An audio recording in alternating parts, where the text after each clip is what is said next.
Mahal na Santo Papa, sabi niya, the Last Supper is the moment where Jesus gathers up Israel's history and redefines it in His person. Redefines it in His person. The cross and the Eucharist are one event. A self-offering that touches heaven and earth. Grabe, no? Oh, hello mga kapatid. Nandyan pa ba kayo dyan? Hindi pa ba kayo siguro sa apologetics para naman ma-prepare tayo at masagot natin yung mamaya po ano tayo ng apologetics about the Holy Eucharist. So, dito muna tayo sa mga reflection sa mga modern theologian po. Pope Benedict XVI muna tayo. Ating mahal na Santo Papa. Sabi niya, the Last Supper is the moment where Jesus gathers up Israel's history and redefines it in His person.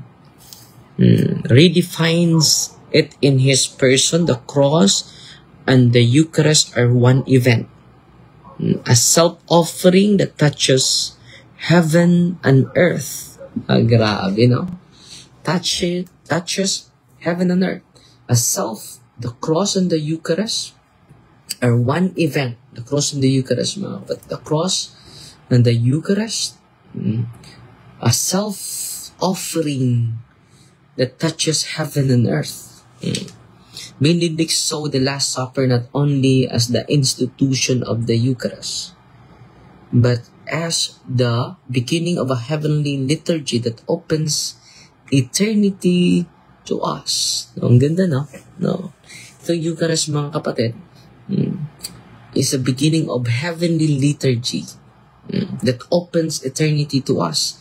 Bakit? Anong sabi niya? Kapag kakain kayo sa aking laman, iinom kayo sa aking dugo, may buhay kayo na walang hanggan. No? A self-offering that touches heaven and earth.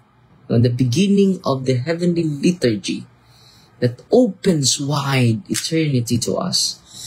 Grabe, no? Ang ganda ng image ni Pope Benedict. Dito naman tayo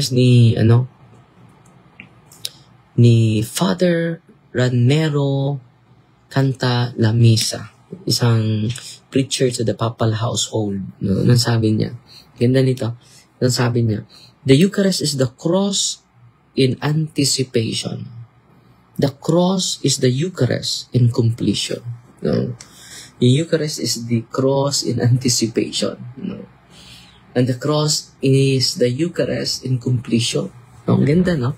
So, sinasabi niya dito, is one act.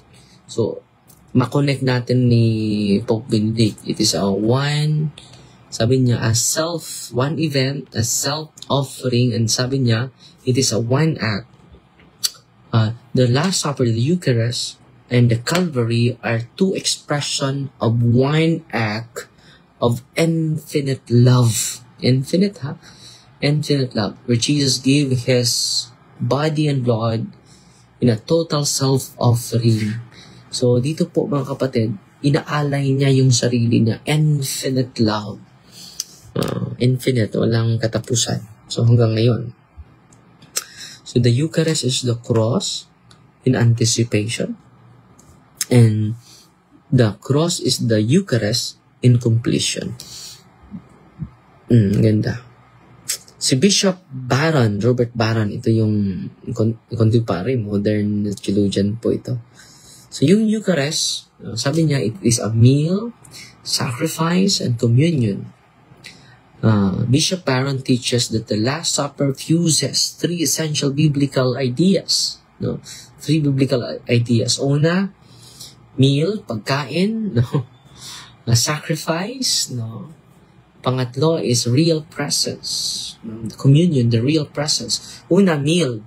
Yung pagkain natin, di ba? Yung i-invite natin yung mga close natin. So, ini-invite tayo sa misa as the intimate friends of Jesus. No? Kapag hindi nakadala sa misa, you no more intimate there's no more intimacy to Jesus. Yung relasyon natin ay hindi na maganda. Di ba? Una, meal. Intimate friendship with God. So, ano yung pagkain natin? Sa banal na Eucharistia, intimacy. The friendship of God. Diba? May fiesta tayo. Yung kumari ko, yung kumpare ko, i-invite ko because you have this unique friendship. Ini-invite mo yung tao na kakain ng fiesta sa amin because we have intimacy. So, yun din ang pag-image natin sa pagdalo natin ng misa. It is all about our intimacy to God. Our closeness to God. Kapag hindi ka na magsamba, delikado na po yun.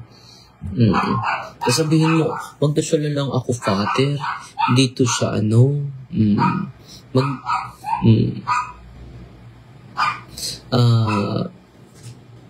magdasal na lang ako, Father, dito sa aming bahay. Okay na yun.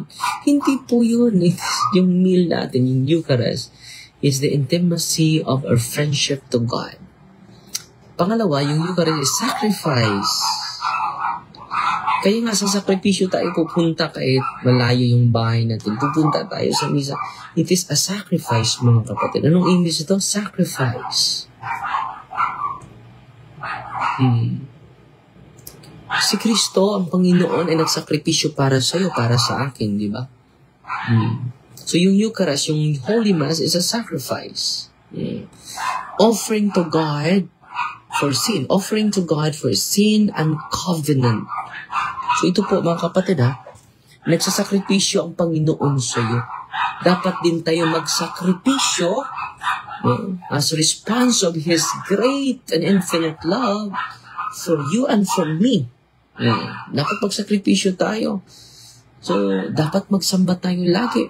It is a sacrifice, mga kapatid. So, yung pag-offer mo ng mga problema natin from time to time, maganda yun. Yung pag-aalay natin, ng sakripisyo natin para sa ating pamilya, maganda yun. So, ang pinaka-highest form of sacrifice is the Holy Mass, mga kapatid. Huwag kang magro-rosaryo kung magmimisa tayo. It is the highest. Wala nang makapantay dyan. Sacrifice. Ito pong 3 essential biblical ideas ni Bishop Robert Barron. Ang ganda nito. Offering to God for sin and covenant. Sakripisyo yan. It is a new covenant. Yan ang covenant natin, di ba? So, sa mga nanay at tatay, dalhin nyo yung buong pamilya nyo sa Panginoon. Pangatlo na image is the communion. Meal, sacrifice, and communion. Ito yung 3 essential biblical ideas o images o Archbishop Robert Barron. Ang ganda nito. Pangatlo is communion. Communion. God truly with us in the Eucharist. Jesus becomes the new Passover, the new temple, the new manna. Yung manna, naalala nyo ba yung Old Testament na galing sila sa Egypto? Wala na silang pagkain. Sabi nila, Moses, humingi ka ng pagkain sa Diyos. So, nagpaulan ang Diyos ng mga tinapay. Yung tinapay is manna, the new manna. I am the bread from heaven. Yung sabi ni Kristo, di ba? Sa ibang, I am the bread from heaven. John chapter 6, verse 50 to 55. I am the bread from heaven. God truly with us. God truly with us in the Eucharist, the communion. Alam nyo, intimacy with the Lord. Dahil pagkain yan. Pangalawa, sakripisyo. Pangatlo, it is communion. Not just friendship, but it is sharing the life of Jesus. Sharing the mission of Jesus. Yan po yung misa. Kung naintindihan lang natin yan, ang ganda. Di ba? So, punta naman tayo ni Scott Hahn. Ito si Scott Hahn. Sabi niya, a covenant-making event. Eucharist is a covenant-making event. Like, it is greater than a contract. It is a divine relationship tying us together through the love of God. Covenant, it is all about love, mga kapatid. A covenant-making event like a divine wedding So yung image niya ay parang kasal, mga kapatid. Jesus redefines Passover as the new, hindi lang new and eternal covenant in His blood. Malinaw na malinaw A covenant-making event. A divine wedding, a divine banquet, mga kapatid. Jesus redefines Passover as the new and eternal covenant in His blood. Hindi lang bago, but it is eternal covenant. He connects the Last Supper with Jewish Passover and shows how the fourth cup from the Passover ritual was completed, not at the table, but on the cross. Saan na-fulfill? On the cross. But on the cross, fulfilling the meal in death. Grabe. So yung pang-apat na cup, na chalice, is not on the table, but on the cross, the blood. The new and eternal covenant in His blood. Diba? Grabe. Ang ating Panginoon, mga kapatid. Ang ganda ng image kung naintindihan natin ito, ang ganda ng image na ginagamit ni Scott, marriage, eternal covenant between His people and our God. Ang ganda. So, take note was completed. So, itong